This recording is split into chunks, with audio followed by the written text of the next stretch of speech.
हनुमत से ही सर्व सुख करई जी ऐसे कहे के भाव बता ए बबुआ ए भैया हो ये के गौनी हां कि श्री राम बारे अंदर रहले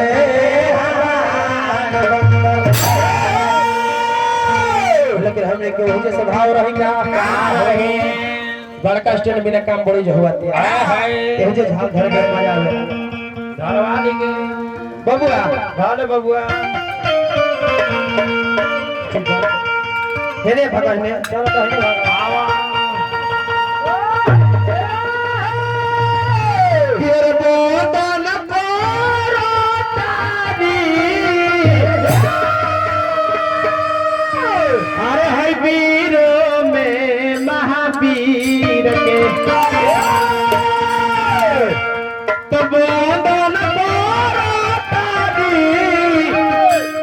अरे है वीरों में महावीर के भाई को ढाल है जो धोती कम से कम स्टेडियम में लिखता ना तो चोरों में वीर के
भाव बका बबुआ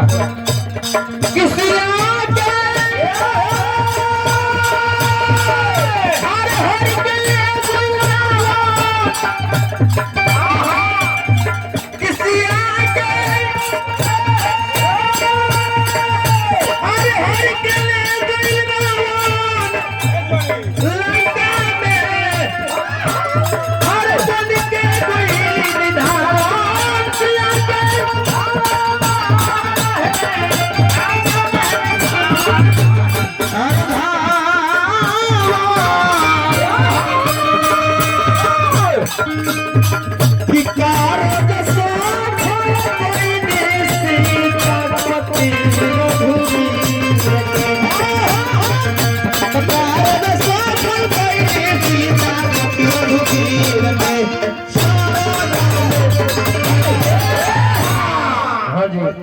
से ले तनी चौगुन में आ जाए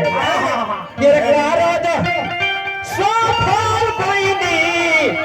सीनापति रघुवीर के अरे चोरण में तनी खड़ा तो मैं गांव खाली भाला सब खेला पड़ता नहीं हम अकेला तेरे चोरण में अरे गिर के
चले के हमने कोई पार के